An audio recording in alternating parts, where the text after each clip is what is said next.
Deuteronômio capítulo 7, verso 9. Saberás, pois, que o Senhor, teu Deus, é Deus, o Deus fiel, que guarda a aliança e a misericórdia até 1000 gerações aos que o amam e cumprem os seus mandamentos. Amados irmãos, o que eu vou falar aqui a respeito do que Deus ministrou no meu coração, tem base bíblica, pois o texto que lemos é da Bíblia. Não foi extraído pelo um descobrimento de Marley Michele, ou de alguém que estuda a Bíblia, não. É um versículo bíblico, extraído da santa e bendita palavra de Deus.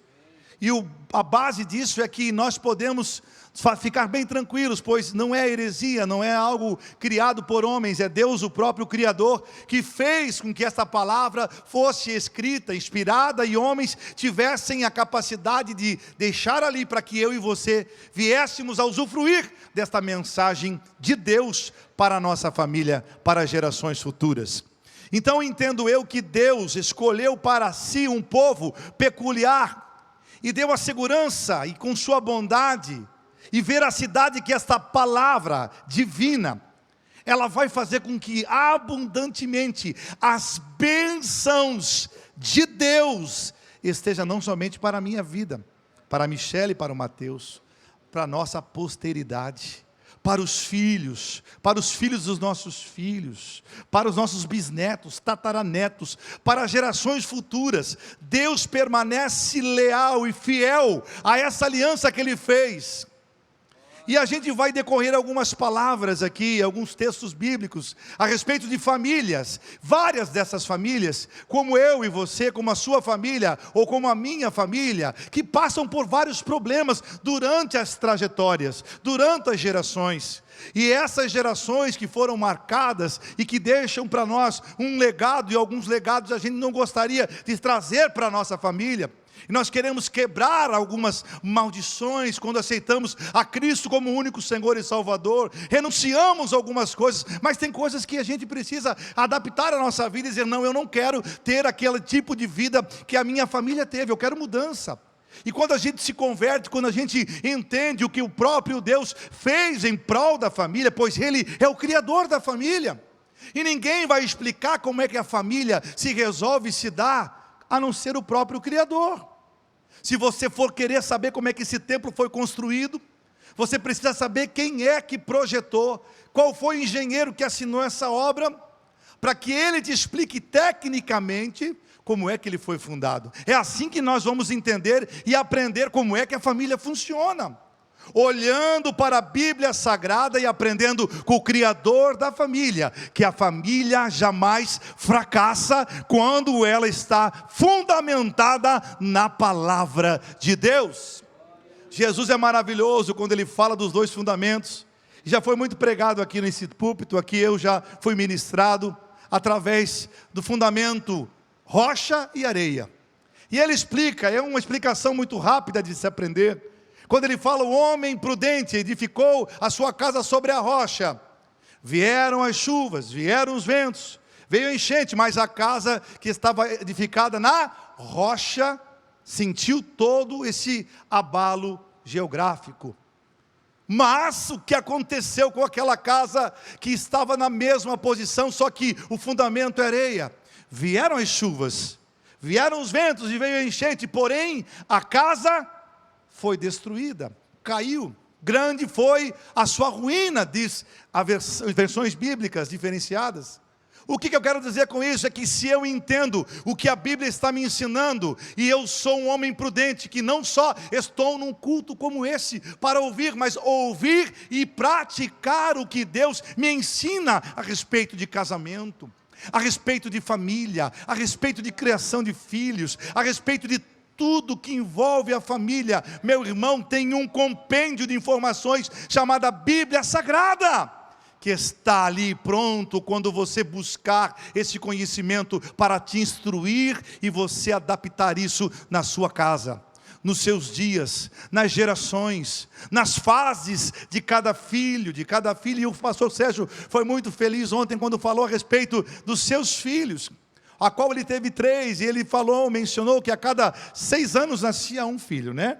E ele mencionou que de repente ele notava que as fases que o Eliseu passou, depois vinha o Eliam passando, daqui a pouco vinha o Lucas passando, e ele assemelhou algumas coisas que cada deles, que tinham seu jeito diferente, seu temperamento diferente, também enfrentavam em alguns momentos coisas parecidas, comuns.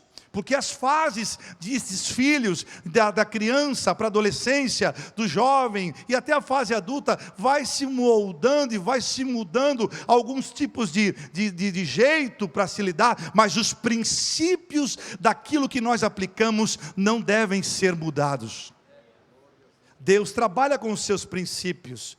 E o versículo que lemos fala sobre uma aliança que Deus faz. Mas com quem que Ele faz essa aliança, pastor Marlon? Ele faz com aqueles que o amam e que guardam os seus mandamentos. Olha o segredo, a síntese desse versículo que lemos. É para aqueles que o amam. E eu pergunto para os irmãos, quantos aqui amam a Deus? Levante a mão. Quantos aqui se sentem amados por Deus? Deus vos ama. E a prova disso é o que passamos há dias atrás, a celebração da Páscoa. O que Ele fez para provar este amor. Não é um amor sentimental, é um amor de renúncia, é um amor de entrega, é um amor de sacrifício. Que todas as vezes que nós olhamos para a cruz, nós lembramos que ela está vazia, porque alguém morreu nela e se sacrificou por nós. Alguém fez algo para nós, então, ou seja, não ficamos aqui dizendo que amamos só de palavras, mas amamos porque queremos fazer com que o Senhor seja glorificado. E como é que o Senhor é glorificado na vida de uma família, de um casal, de um cristão? Quando nós o obedecemos, quando nós honramos a sua palavra e os ensinamentos, quando nós obedecemos aquilo que aprendemos na igreja. Porque a igreja é uma grande família, irmão. É ou não é? Nós somos a família de Cristo na terra. E nós estamos vivendo aqui a expectativa de um dia Ele vir buscar quem? A igreja.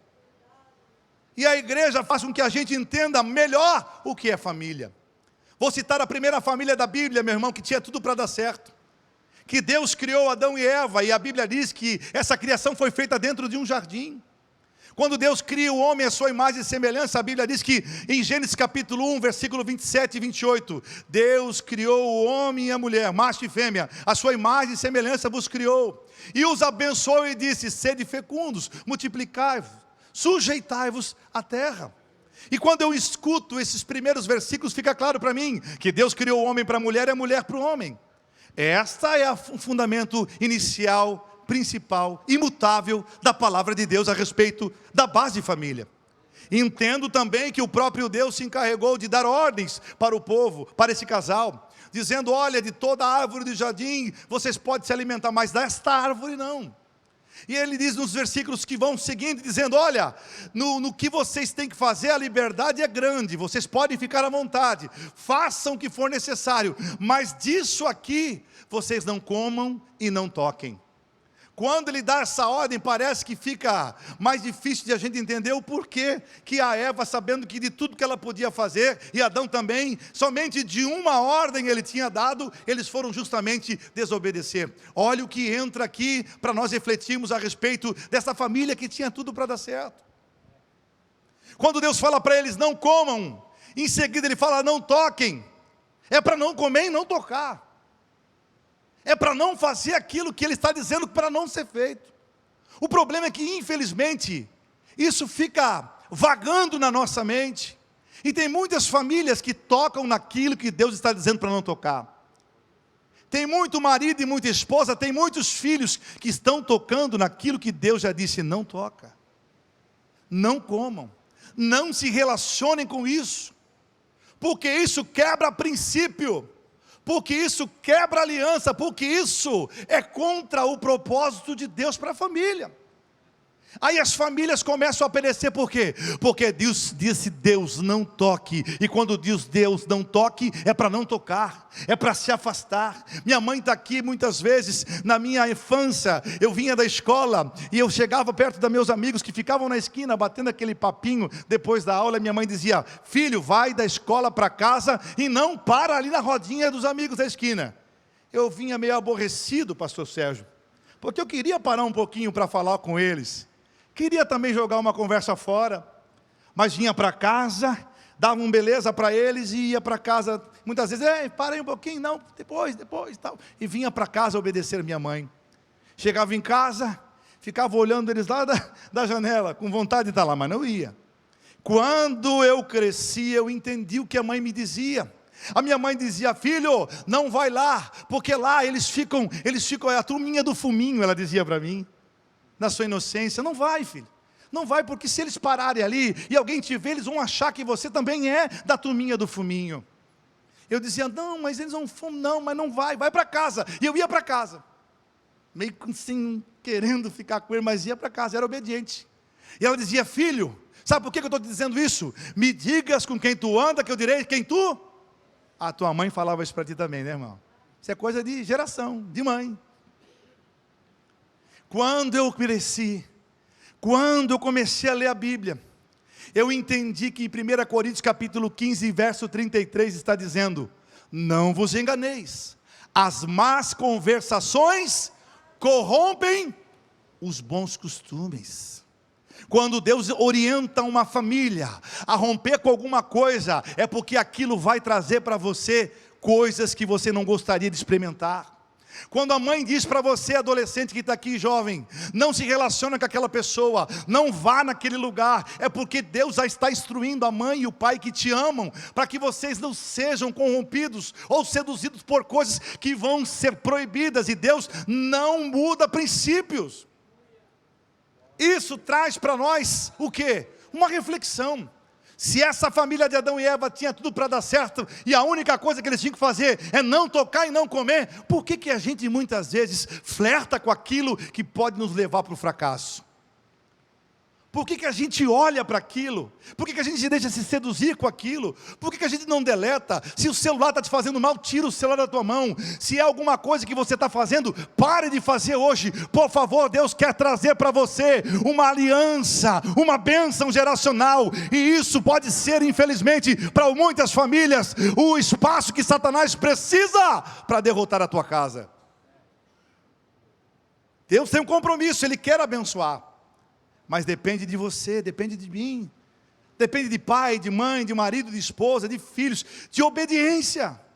E prova de amor, não só dizer que ama, provar que não vai fazer por amor a Deus, por obediência à palavra de Deus, à ordem de Deus. Não pague para ver, meu irmão. Corte o mal pela raiz. Olha o que a gente entende então, que se a família tinha tudo para dar certo e não deu, não é que Deus não foi com eles, não. É porque Deus trabalha com livre-arbítrio, você já deve ter ouvido isso. Decisões erradas. Consequências que vêm pelas decisões erradas. Quem sabe você me ouve aqui e está pensando comigo: lá em casa nós precisamos de mudar algumas coisas. Lá em casa a gente realmente precisa parar com isso, parar com aquilo, corrigir isso aqui. Esse menino está muito livre, essa menina está muito fazendo das coisas do jeito que ela quer. É hoje, pai, mãe, marido, esposa, que Deus está falando com você, para que você atentamente ouça e seja um homem, uma mulher prudente, que vai edificar a tua casa na rocha, vai provar que você ama a Deus, fazendo o que Ele está te mandando fazer. Dá para dar um glória a Deus, irmão? Essa família tinha tudo para dar certo. A consequência disso é o pecado, é as dores de parto, é o homem suando para trabalhar e comer do fruto do seu trabalho. Mas também, através disso, a gente vê a história desses dois filhos desse casal, Caim e Abel, ou Abel e Caim. O que a Bíblia menciona que a geração deles, os futuros, o que veio por detrás disso é o primeiro homicídio, pois Caim matou Abel, e a gente conhece essa história. E a gente vê que o primeiro homicídio aconteceu por quê? Porque houve um pecado, porque houve uma porta de abertura, uma legalidade. Ou você acha, mãe, que tem mais de um filho? Quantas mães têm mais de um filho aqui? Levante a mão. Você acha que um filho é igual ao outro? É ou não é? Jamais, irmãos. Tem aquele que você fala uma vez, ele já fez. Pediu, ele vai correndo fazer. Tem um que você tem que pedir 2, 3, 4, 5 e ele não faz, e você tem que ir lá fazer. Não é assim? Você acha que a Eva não notou que tinha alguma coisa diferente nesses dois meninos? Na infância, na adolescência? Você acha que ela não notou alguma coisa? A Bíblia não menciona, mas eu fico conjecturando, pensando que até o ponto desse assassinato, muito de Deus pode ter sido dado para Eva evitar essa situação. Sabe por que não acontece? Porque muitas vezes a negligência toma o espaço da autoridade. Não vou falar mais, não adianta falar mais, eu não vou mais pegar no pé, estou ficando chato com isso. Não fale, irmão, fale 2, 3, 4, 5 vezes, 10 se preciso, 100, uma hora o Espírito Santo vai convencer ele, uma hora esse caráter, essa personalidade, esse temperamento vai ser transformado pelo Espírito de Deus, que não é por força nem por violência, mas é pelo convencimento de Deus, que a gente ganha o coração desses jovens, desses adolescentes e dessas crianças. Muitas vezes vem irritada, muitas vezes vem meio sossegada demais. Mas pai é pai a vida toda, mãe é mãe a vida toda, família é família a vida toda. Você conhece algum ex-pai? Alguma ex-mãe? Ex-filho, existe ou não? Não existe. Filho é filho para a vida toda, mãe é mãe para a vida toda, pai é pai para a vida toda. Se preciso for, uma hora dessa, o Eliseu já casado com 2 filhos, se o pastor Sérgio precisar entrar como pai, para ajudar o Eliseu, ele vai entrar com uma palavra de pai. Está crescido, está cuidando do rebanho, é vice-presidente da igreja, mas se precisar o pastor Sérgio dar um conselho de pai, ele vai ter que dar. Vai ter que dar uma apertada, vai ter que chamar lá para conversar. Como pai, eles ficam grandes, eles ficam lá, dono de razão, e você continua sendo pai, continua sendo mãe. Mas o homicídio aconteceu mesmo diante dos olhos desse primeiro casal. E eu entendo que muitas vezes é assim que acontece na nossa própria casa. A gente observa essa diferenciação e acha que dá para criar tudo igual. Não, Deus tem uma palavra, uma orientação, e você realmente precisa muitas vezes gastar mais o teu joelho, você gastar mais oração, você precisa colocar um pouquinho mais esta vida que Deus te deu para cuidar de uma forma um pouquinho mais atenciosa. Não dá para dizer não, todo mundo queria igual, não é assim. Não se engane, não se estribe no teu próprio entendimento, achando que a tua experiência vai valer. Não, irmão. Observe que Deus quer que você receba esta bênção, mas que precisa partir do princípio do amor e da obediência. Ensine ele a amar a Deus, ensine ele a honrar a Deus, ensine ele que esta palavra que você está pregando, esta correção que você está dando, essa instrução que você está fazendo, ele muitas vezes não gostando do que está falando, é porque Deus o ama, você o ama, e através desse amor, ele vai encontrar o caminho certo. É isso que nós precisamos aprender. A segunda família que eu quero mencionar é a família de Noé. Mais uma família diferenciada. Gênesis capítulo 6, a Bíblia fala que Noé era um homem íntegro e reto. Em capítulo 6, verso 5, Deus fala com Noé, dizendo: Noé, eu vou destruir a humanidade. Mas a Bíblia menciona que Deus acha graça em Noé, e fala para Noé: Noé, eu tenho um plano, eu vou destruir a humanidade. Eu me arrependi, é a palavra que está escrita, de ter feito a humanidade, mas com você, Noé, com a tua esposa, com os teus filhos, e com as esposas dos teus filhos, eu faço um compromisso. E aí ele começa a declarar e planejar para Noé, como é que ele salvaria essa casa, essa família. A arca é desse tamanho, é desse comprimento, a estatura, vai ser feito assim, vai ser feito daquele jeito. Deus dá o planejamento para Noé. Sabe por quê? Porque Deus trabalha com família. Deus poderia ter salvado só Noé, sim ou não?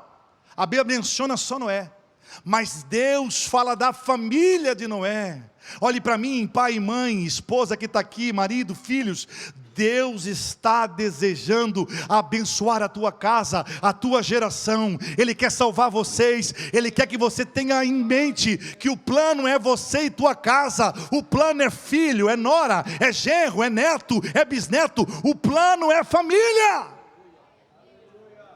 Eu olho para isso e vejo como Deus é generoso conosco, como Deus planeja as coisas corretas. Eu percebo que não foi fácil para a família de Noé, claro que não. A Bíblia diz que assim como era nos dias de Noé, será a vinda do Filho do Homem. Como é que nós estamos vivendo hoje? Todo mundo faz o que quer, cada um interpreta do seu jeito. Tem igreja para tudo quanto é gosto, tudo quanto é forma de se achar e de se interpretar os textos bíblicos. E nós estamos olhando pessoas fazendo com que os princípios sejam mudados, porque alguém diz que tem que ser diferente lá. Se nós temos a liberdade de ouvir a palavra de Deus, de interpretar a palavra de Deus da forma essencial e principal que nós podemos buscar de Deus. Hoje você tem acesso à Bíblia. Hoje você pode ler esse texto na sua casa e ver. Eu fico imaginando como foi difícil para esta família, meu irmão. Mas venceu, obedeceu a Deus, demonstrou o seu amor. Não menciona o que eles passaram, mas eu imagino como tem que ser, como é difícil para um homem e uma mulher de Deus, como tem sido para mim e para minha casa, manter o Mateus dentro da igreja. Graças a Deus, o Mateus ora, jejua com a gente, vai no monte com a gente. É um menino que gosta de buscar a face de Deus, mas tem muita criança que não gosta. Tem muita criança que não tem ainda essa busca, essa entrega, que não despertou para isso. E o pastor Sérgio falava ontem para nós, num encontro do retiro dos pais, dos filhos, né, dos adolescentes, mas que os pais foram convidados para estar lá. Muitas vezes eles não querem vir na igreja, muitas vezes eles não querem orar, mas nós estamos ali instruindo eles que é importante orar. Não forçamos eles a orar, mas instruímos a importância, ensinamos a importância de um relacionamento com Deus. Demonstramos através do nosso amor. Eu acredito que Noé passou alguma coisa parecida com o que alguns pais passam por aqui hoje. A dificuldade de trazer os filhos para a arca. Hoje a igreja do Senhor é a arca. É aqui que Deus protege a tua casa. É aqui que Deus vai construindo um caráter cristão. É aqui que Ele aprende o que é o Espírito Santo. É aqui que aprende o que é o amor. É aqui que Ele aprende o que semeia, colhe. Muitas vezes eles vêm meio emburradinho, irmãos, bicudinho no carro, não querendo, mas chega aqui, o Espírito Santo fala, o louvor entra no coração, a palavra desce do céu, e ele sai daqui corajoso, agradecido, porque veio com o pai e com a mãe no carro, e Deus falou com eles, aleluia. Vou citar mais uma palavra aqui, mais uma família, a família de Abraão. Gênesis ainda capítulo 12, quando Deus chama Abraão para sair da sua terra, da sua parentela e ir para uma terra que ele ia mostrar. Quando eu vejo Abraão sair da sua casa, do seu conforto, eu fico imaginando como era difícil, sem Waze, sem Google Maps, não é verdade? Sem GPS. Ele saiu na direção que Deus ia apontando o caminho. Sabe o que eu aprendo aqui? Homem e mulher, pai e mãe, crianças, jovens, adolescentes, que hoje a gente gosta de facilidade. Quem que vai me mostrar o caminho? Quem que vai me ensinar a Bíblia? Quem que vai dizer o que eu tenho que fazer? Eu preciso de um mentor, eu preciso de um líder, eu preciso de alguém que fale para mim, eu preciso de um profeta. Eu quero um profeta para mim.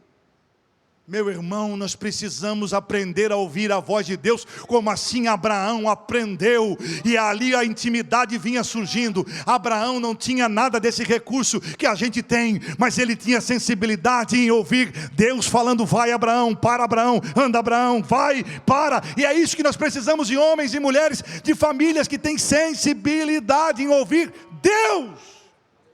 Isso se chama fé, irmão, a certeza das coisas que a gente não vê. Isso se chama fé, por isso que Abraão é conhecido como o pai da fé. Olha o que a Bíblia está dizendo, que Abraão passou por muitos problemas. Há uma certa situação que ele desce para o Egito, não era para descer. Lá ele mente para o faraó que Sara era sua irmã, e trauma lá com medo de morrer. Mas qual é o homem e mulher que muitas vezes tentando acertar não erra? Quantas vezes, pastor Marco, pastor William, pastor Sérgio, nós estamos tão querendo resolver as coisas da nossa casa, né, pai e mãe? Que a gente faz um cerco lá, a gente tenta de um jeito, de outro, traz um amiguinho mais crente, tira aquele amiguinho que não quer saber da palavra, tira aquele que gosta só de jogar, tira aquele que fala palavrão do lado dele, do lado dela. A gente aproxima eles o máximo possível das coisas de Deus. A gente seleciona os filhos, os amigos dos filhos. E parece que quanto mais a gente seleciona, mais eles vão se relacionando com coisas e com amigos que não têm essas mesmas ideais e práticas e princípios que nós ensinamos em casa. Mas eu entendo, olha só para mim, que quando Abraão faz isso, a intenção de Abraão era salvar a sua terra, ou seja, a sua vida, a vida de Sara e a vida de todos que estavam caminhando na direção que Deus ia apontando o caminho. A gente costuma dizer, em um tempo passado, a gente ouvia dizer: olha, o cair é do homem, mas o levantar é de Deus, né?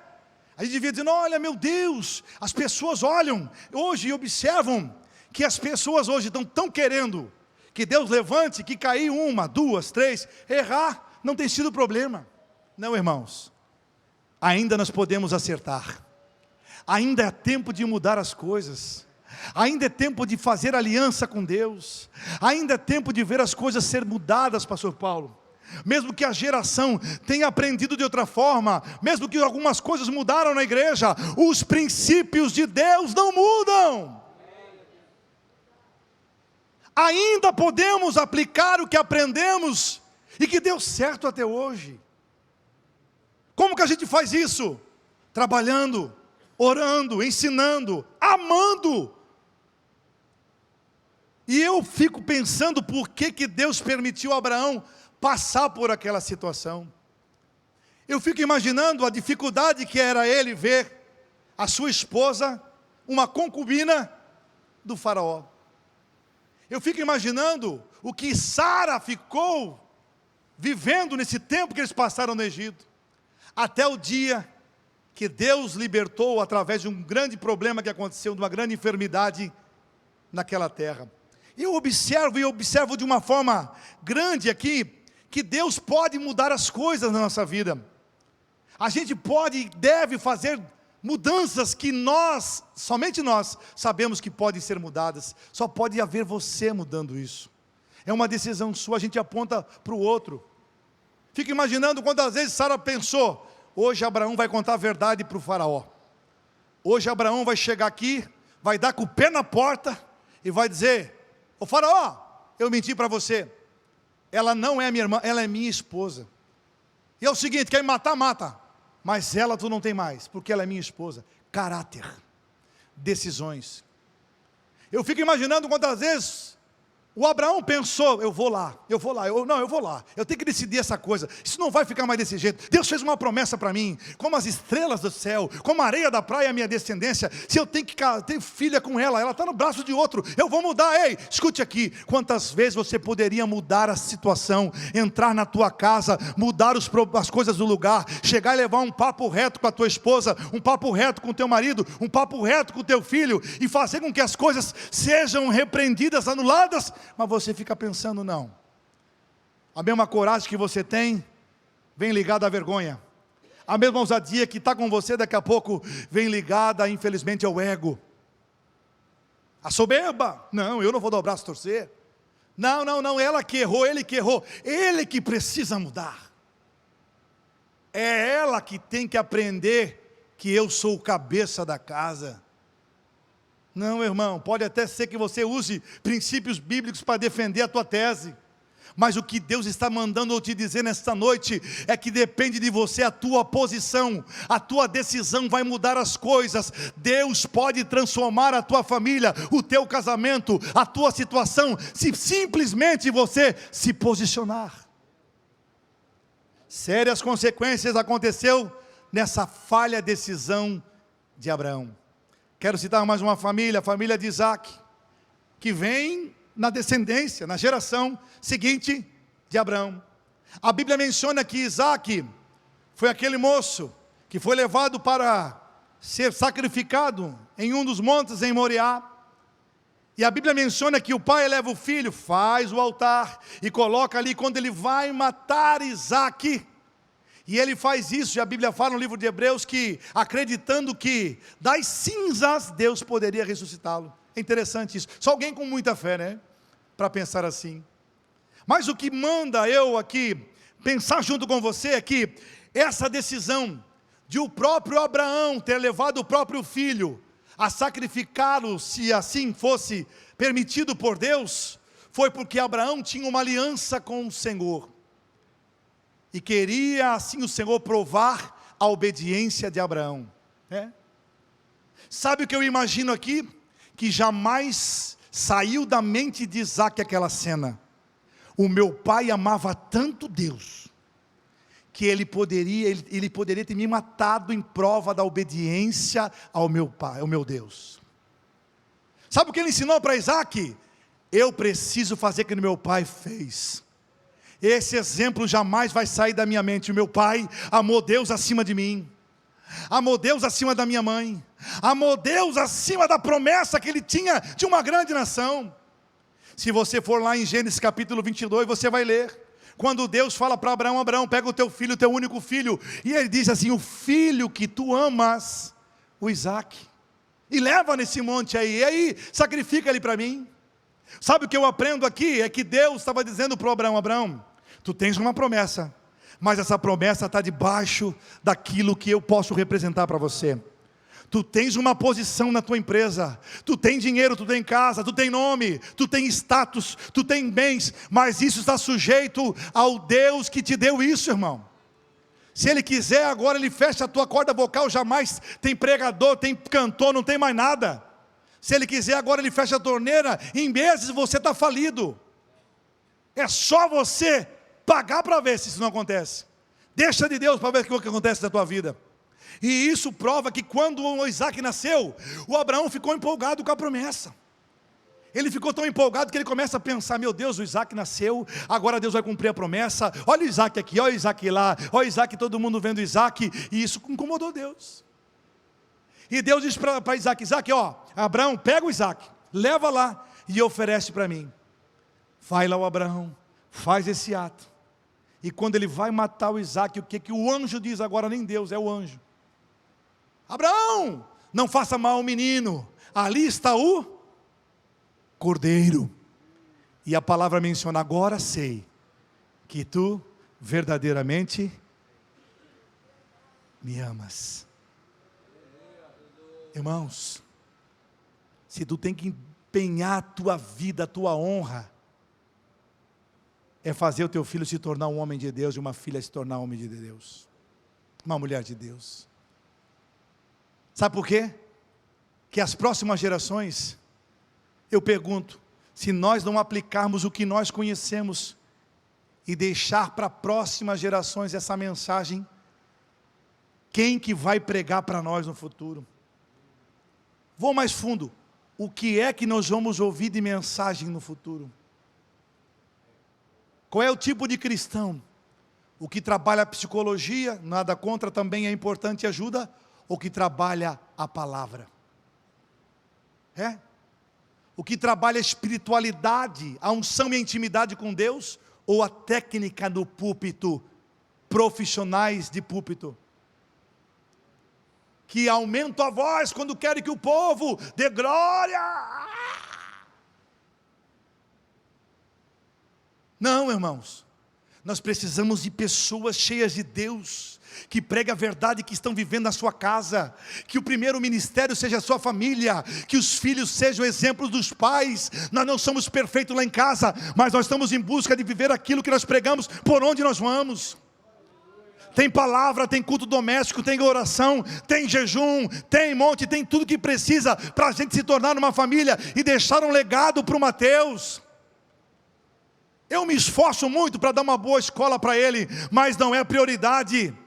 Eu me esforço muito para dar, eu e a Michelle, quando falo eu, falo nós, dar bons exemplos para o Mateus, mas antes disso tudo eu preciso que o Mateus entenda que o futuro dele é ser um homem de Deus, um homem que vai falar daquilo que viveu na sua casa, um homem que vai pregar aquilo que os pais ensinaram, não só por dizer, faça o que eu estou falando, não, faça o que eu faço. Pode fazer, porque é isso que agrada a Deus. Há dias atrás eu falei com ele estava chegando na escola, eu digo: filho, eu quero te dizer uma coisa, ou você é amigo de Deus, ou você é amigo do mundo. Pai, como assim? Ou você faz Deus sorrir, ou você faz os teus amigos sorrir.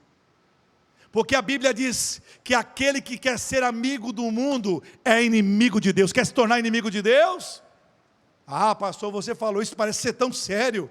O menino só tem 12 anos, você está assustando? Não, não estou assustando não.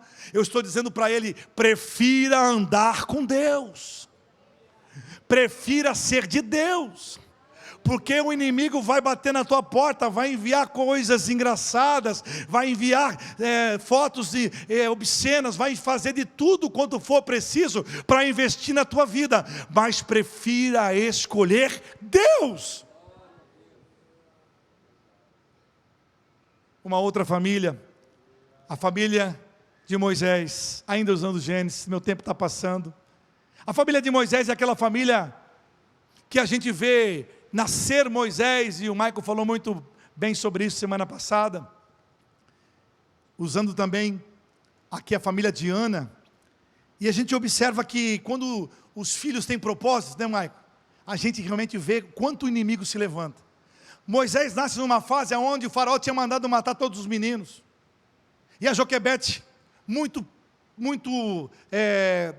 conduzida pelo Espírito Santo, começa a planejar aquele cestinho, cobrido com betume, parecido com até a direção de Deus com a arca. E a gente vê aquela trama toda, ela leva, a Miriam coloca no rio Nilo, ele para entre os arbustos, as servas de Faraó pegam lá, levam para a filha dele, você conhece essa história. O próprio Moisés cresce no palácio, se torna um homem muito conhecedor. Alguns teólogos dizem que ele, mais ou menos 37 idiomas, ele era o futuro, vamos dizer assim, pessoa que poderia assumir o trono de Faraó. Mas aí a gente olha, em contrapartida, o que Deus planejou, o que Deus fez e o que Deus faz com a vida dos nossos filhos. Quando a gente acha que parece que perdeu eles de vista, e que a gente tem que lançar eles em alguns desafios, e a gente até teme, mas quando a gente faz aqui uma consagração, aqui uma apresentação, a gente está apresentando a Deus e dizendo: eu não vou impedir que Deus faça o que Ele deseja fazer com a criança. É isso que vocês, pais que fizeram aqui hoje, têm que entender. Eu crio na demonstração da palavra de Deus, eu ensino, mas Ele é de Deus, ela é de Deus. Se Deus quiser usar, levar para cá, para lá, é Deus que vai fazer isso. Agora eu observo, meu irmão, Moisés vai, depois que mata um egípcio, lá para o pé do Sinai, lá ele conhece um homem chamado Jetro. Jetro prega para ele o Deus dos hebreus, ele casa com Zípora, que é uma das filhas de Jetro. Olha só o que acontece na trajetória deste homem. Numa certa feita ele vê uma das ovelhinhas se afastar, vai lá no cume e vê lá a sarça arder. Deus fala através da sarça, manda ele voltar, ele dá um questionamento, ele diz: não, Abraão vai falar em teu nome. Ele volta, se encontra com Arão, e Arão vai com ele lá no frente do faraó falar a respeito da libertação do povo. Você conhece as pragas, você conhece toda a história, mas o que acontece aqui, no final de tudo isso que eu estou explicando, é que até o momento dessa história, Deus trabalha com Anrão, que é o pai de Moisés. Trabalha com Joquebede, que é a mãe corajosa, que para salvar o filho botou na mão da irmã uma criança para colocar no rio Nilo. Então a irmã também trabalha nessa história. Trabalha com Jetro, que é o sogro dele, que prega para ele, ensina a ele a história dos hebreus. A Zípora também não impede o Moisés de voltar para o Egito. E lá Arão está preparado para falar através de Moisés. Depois Miriam casa com um homem chamado Ur, que é um dos juízes que ajuda através do conselho do sogro a liderar o povo. Sabe o que eu aprendo aqui? Que Deus trabalha com família, irmãos. Cada membro da tua família tem uma parte importante no reino de Deus. Cada um contribui, cada um faz um pouquinho, cada um é importante. Cada um da sua forma, cada um com o seu talento, com o seu dom. Não despreze nenhum deles. Quem sabe um toca, um canta, um prega, um estuda, outro é mais de sorrir, de abraçar. Eu não sei como é que é a tua família, se é grande ou pequena, mas eu sei que Deus quer usar cada membro da tua casa. Eu entendo, meu irmão, e falando agora de uma última família, a família de Josué. A família de Josué é algo interessante, é uma família que a Bíblia não menciona o nome dos filhos, não menciona o nome da esposa, não menciona nada a respeito da sua geração. Mas Josué no capítulo 24, verso 14, 15, 16, fala que ele levanta a sua voz dizendo para o povo: ei, vocês precisam decidir hoje, a quem irão servir, se aos deuses dos antepassados, se aos deuses dos amorreus, ou se é o Deus que tirou vocês da terra da escravidão. E aí ele levanta a voz dizendo: eu e minha casa serviremos ao... Sabe o que eu aprendo aqui, irmãos? Que muitas vezes que diz: não, aqui bebida não, aqui não mora gente, aqui não vai entrar álcool. aqui não vai entrar prostituição, não, briga aqui eu não aceito. Se um se levantar lá, já dissipa principado, potestade, já repreende o inimigo, já fecha toda a brecha. E depois que Josué levanta essa voz, sabe o que o povo faz? O povo se arrepende. No verso 16 e 24 de Josué, dizendo: longe de nós abandonarmos ao Senhor para servir outros deuses. Quem são os outros deuses, irmãos? Carro, pós-graduação, empresa, lucratividade, metas, que hoje estão tirando o primeiro lugar na tua vida, na vida da família. Deuses são aqueles que a gente coloca em primeiro lugar, e o primeiro mandamento que Deus não deixa que nada seja invertido é: ame ao Senhor, teu Deus, de todo o teu coração, de toda a tua alma e de todo o teu entendimento. Eu aprendi no livro de Mateus, para nós terminarmos, o que era a família. Quando um dia, irmãos, eu sentei num banco como você, há 21 anos atrás, e nesse dia, eu vi vocês assim como vocês estão sentadinhos, filho, mãe, pai, tudo juntinho, um do ladinho do outro, aquela escadinha, né? E eu vim, você vai comprar o livro lá, você vai ver um pouco da minha história, da Michele, de uma família diluída por falta de conhecimento, de instrução, de não ter tido a condição de ter ouvido o que você ouviu aqui hoje. Minha mãe me criou sozinha, né, mãe? Meu pai foi embora quando eu tinha 7 mesinhos de vida, bebezinho de colo, nunca mais voltou, teve uma outra escolha, buscou fazer as coisas que ele tinha na sua vida como objetivo. Depois de muitos anos, eu fui conversar com ele e entendi um pouco mais as decisões de um adulto, com 20 anos, minha mãe com 17 anos, mas eu cresci sem pai, e quando eu observei que crescer sem pai era um espaço muito vago na minha vida, o dia que eu me converti, me falaram: olha, você agora se relaciona com Deus Pai. Eu digo: pai? O que é isso? Onde é que eu encontro isso aí? Eu não tive pai. E eu tinha uma revolta dentro de mim, porque eu também não tive mãe, porque a minha mãe, para dar conta de me sustentar, trabalhava em 2, em 3 empregos. Ela tinha que trabalhar, era eu e minha irmã. Eu só me lembro de manhã, nós saímos bem cedinho, com aquelas capas de chuva, que Joinville sempre chove muito, né?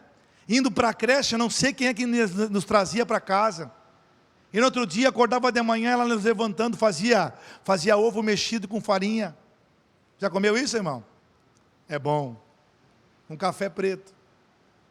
E nós ia para a creche, alguém trazia, eu não sei quem era, mas eu via o esforço que ela fez para me criar. E nesses 19 anos, quando eu tinha 19 anos, quando eu aceitei a Jesus, está no livro, tudo isso aqui que eu estou falando, e uma parte dessa mensagem. Eu olhei para ela e disse: meu, como é que ela deu conta? E aí eu fui me converter e eu fui para o encontro, igual os jovens foram, os adolescentes foram. Eu voltei desse retiro, dizendo: não, eles falaram que Deus é pai, eu preciso procurar o meu pai. Eu vou lá na casa dele, eu sabia onde ele morava. Bati na porta dele, irmão, olhei para ele e pela primeira vez chamei ele de pai. Ele arregalou o olho, me convidou para entrar, sentamos na sala, no sofá, e ali eu disparei uma metralhadora, meu irmão, de perguntas. O porquê isso? Por que fosse embora? Por que não deu um presente? Por que não voltou no Natal? Nem no aniversário? Eu fiquei pensando, o que ele ia me responder depois de tudo aquilo? Ele parou, quando eu parei de fazer todas as perguntas que eu tinha dentro de mim, ele falou: me perdoa. Eu era muito imaturo, não podia sustentar uma família, não tinha o que fazer, não tinha o que comer, não tinha como ficar lá.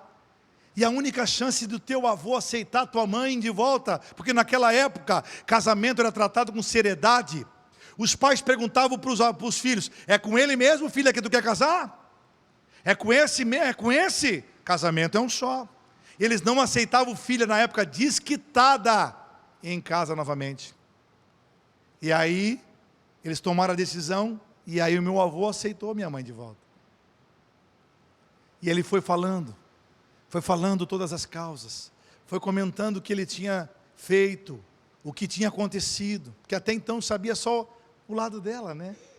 E eu fiquei imaginando, meu Deus, existem coisas que a gente precisa tratar, coisas que lá na geração, que nós não entendemos o porquê de muitas situações da nossa vida, a Bíblia vai nos ensinar e nós precisamos mexer com isso. E eu fui obrigado a mexer com isso, irmãos. Quando eu vi, nós estávamos abraçados, chorando. Perdoei ele me perdoou. Hoje nós somos amigos, é verdade. Nos damos bem, já viajamos, passamos ano novo, passamos Natal, passamos aniversário. Ele foi viajar agora para Maceió, está vendo nós lá, né, pai? Oh, coisa linda. Levei ele no aeroporto, falei para ele, domingo escuta o culto lá que eu vou falar de ti. E ele está lá, pai, te amo. E eu posso dizer isso, depois de quase 42 anos. Estava aqui dentro, irmãos. Coisas que eu precisava resolver, coisas que eu precisava passar, e eu entendi isso na igreja. Eu entendi quando eu cheguei na igreja e vi um monte de família reunida. Eu vi que a família morava na igreja, eu vi que a família era a igreja, eu vi que a família era aqui que a gente aprendia como é que funcionava. Eu vi então que em Mateus capítulo 12, versículo 46, se você quiser abrir comigo, é o último versículo que eu vou ler. Mateus 12, 46, Jesus ensina o que é família. Mateus 12, 46. Enquanto Jesus estava pregando, a grande multidão do lado de fora, sua mãe e seus irmãos procuraram falar com ele. Mateus 12, 47. Então alguém ouviu: tua mãe e teus irmãos estão lá fora e desejam falar-te. Verso 48. Jesus, entretanto, respondeu ao que lhe trouxera a informação. Ele respondeu a aquele que veio trazer a notícia. Olha só. E ele falou, e respondeu, entretanto, ao que trouxe a informação: quem é minha mãe e quem são meus irmãos? Ele faz uma pergunta. Verso 49. Estendendo a mão na direção dos discípulos, afirmou: eis minha mãe e meus irmãos, pois todo aquele que faz a vontade de meu Pai que está nos céus, este é meu irmão, minha mãe e minha irmã. Vocês estão entendendo o mistério, irmão? Meu sogro está aqui, ele vai ficar enciumado também, não falei que eu amava ele, né?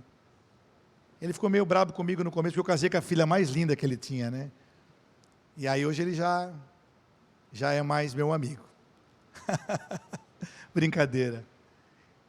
Ele tem 11 filhos. Só falta ser crente, porque gostar de fazer filho ele gosta, né? E eu fico pensando, irmãos, uma família grande, 11 filhos. Você imagina o que é isso, irmãos? Olha para o teu lado, olha a grande família que você tem. A Michele tem 11 irmãos, nós oramos, já batizamos 7 em Águas, pastor. Falta aí alguma turminha ainda. Mas, e oramos e falamos, e alguns estão aqui. Aquela moça que está atrás do meu sogro é a Graciela. Levanta a mão, Graciela. Essa moça um dia fez um convite para mim para a igreja, dizendo assim: olha, vamos na minha igreja. E sabe como é que ela fez, adolescentes? Sabe como ela fez o convite? Se não te fizer bem, mal não vai te fazer. Eu olhei para o convite dela, tá bom, então eu vou, né? Pode ser que mude alguma coisa, pode ser que não. E estou aqui, irmão, pregando a mensagem de Deus. Amado Deus e Pai, eu estou orando por todos que saíram dos seus lugares. E a sensação que eu tenho é que essa pessoa precisa voltar para a tua casa, para essa grande família, para a igreja. Voltar para ti, Senhor. A escolha foi feita, foi uma escolha errada, foi algo no impulso, quem sabe foi algo que foi feito e foi muito grave, feriu essa pessoa. Mas eu creio que hoje o teu Espírito Santo está convencendo esta alma. E a tua bênção, Senhor, quer alcançá-la. Deus ministra sobre esta vida. Esta palavra para que aquele que guarda a aliança até 1000 gerações venha bradar hoje aqui, quebrar os grilhões, os impedimentos, que esse principado, essa potestade, Senhor meu Deus, seja dissipada através de um compromisso, de uma entrega, de uma nova aliança. Isso, Senhor, que isso demonstre o amor que essa pessoa tem por Ti, e a importância que o Senhor tem na vida dessa família.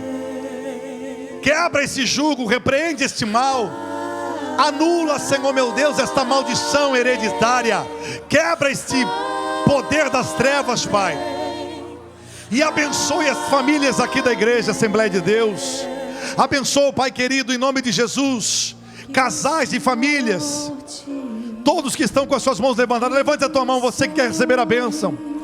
Receba a bênção de Deus agora, onde você estiver, sobre a tua vida, sobre a tua casa, sobre os teus filhos, netos, genros, noras, bisnetos, tataranetos, gerações, sejam abençoadas através da tua decisão de servir a Deus, de amar ao Senhor, de honrar e obedecer os mandamentos do Senhor nesta noite.